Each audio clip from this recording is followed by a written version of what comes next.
안녕하십니까. 강건너TV의 주성철입니다.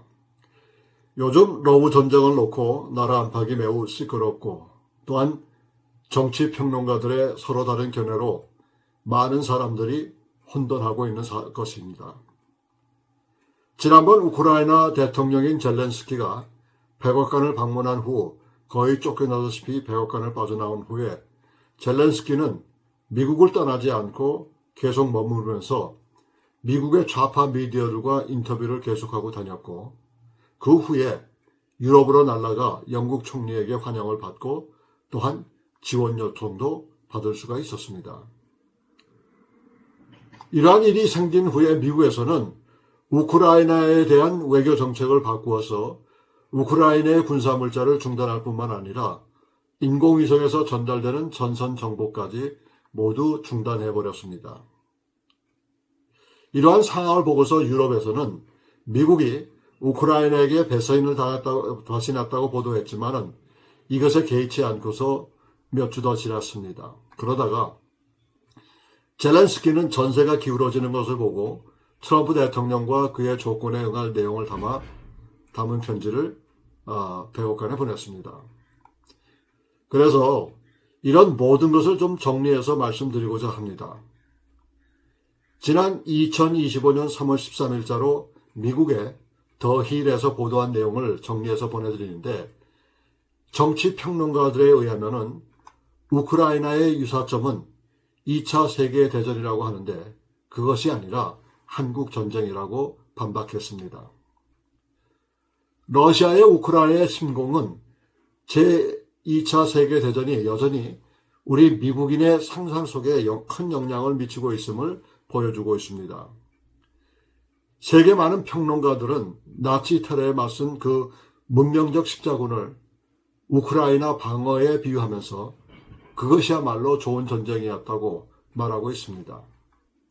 그들은 러시아의 푸틴 대통령을 아도프 히틀러의 재림으로 보고 있고 우크라이나의 젤렌스키 대통령을 윈스턴 처칠의 재림으로 보고 있습니다만 미국 역사가들은 우크라이나 상황과 훨씬 더 유사한 사례를 보여주면서 이들의 생각에 맞서고 있습니다. 바로 그것이 한국 전쟁이었다는 것입니다. 때때로 잊혀진 전쟁이라고 불리는 한국 전쟁은 75년 전에 발발되었습니다. 우크라이나와 마찬가지로 한국도 더 강력한 무장을 한 북한에 의해 국가 통일이라는 명분으로 아무런 준비 없이 침략을 받았습니다.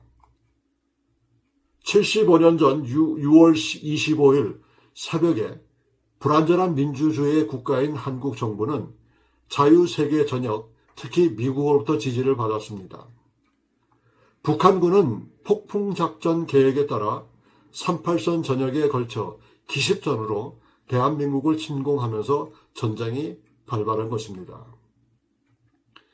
독재 국가인 북한은 주로 공산주의 중국의 지원을 의존했는데 한국 역사는 전쟁의 처음 몇 달 동안 극적인 전개가 있은 후에 양측의 군인들을 고기 분색이라고 불리는 곳으로 몰아넣으면서 엄청난 손실이 발생하는 교착 상태로 정착했습니다. 결국 3만 6천 명이라는 미국인이 공산주의를 억제하고 한국을 자유로 지키기 위해서 전사했던 것입니다. 일부 미국인들은 이러한 교착 상태를 깨고 갈등을 극적으로 확대하는 것을 선호했지만 해리 트루먼 대통령은 이것이 3차 대전으로 치닫는 것을 느꼈고 우리의 선택의 폭을 제한했습니다.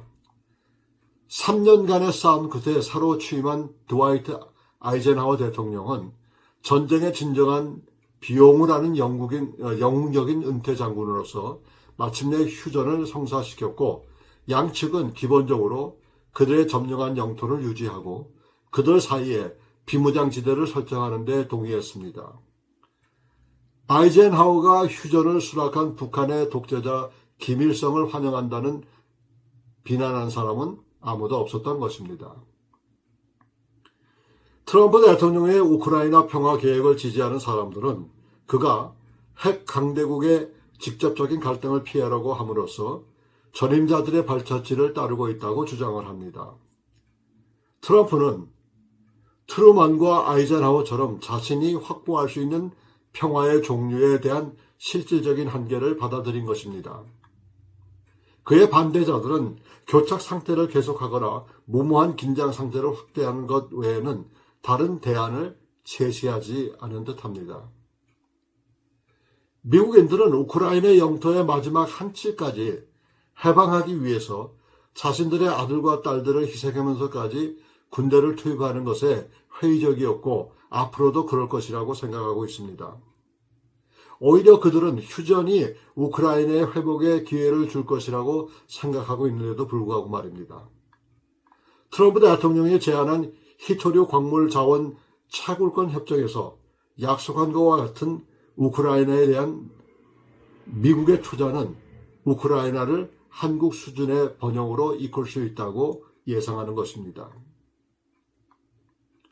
트럼프 대통령의 비판자들은 한국의 경제 회복은 미국의 안보 보장에 하에서만 가능하다고 주장할 수 있는데 이는 젤렌스키 대통령의 핵심 요구이기도 합니다.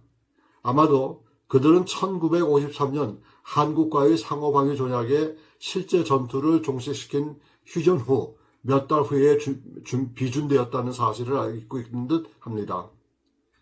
아마도 그들은 1953년에 미국만이 그랬다는 사실도 간과했을 것입니다. 당시 한국은 군사적으로 남한을 보호할 만한 능력이 있었지만 오늘날에는 그런 임무를 수행할 수 있는 매우 유능한 유럽 국가들도 있다는 것입니다. 미래의 러시아 침략을 억제하기 위해서 우크라이나의 평화 유지군으로 미군을 배치하고자 하는 나라들은 그러한 필요성에 대해 회의적인 사람들을 설득하기 위해 더 많은 노력을 기울여야 한다고 생각을 하고 있습니다. 한국 전쟁으로 미국은 영구적인 군사 동원의 새로운 시대를 열었습니다.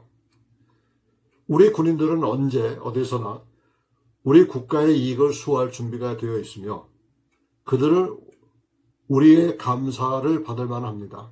하지만 몇 년 후 대통령직에서 물러나면서 아이젠하워 대통령은 그러한 상태가 가져올 심각한 결과에 대해서 경고를 했습니다.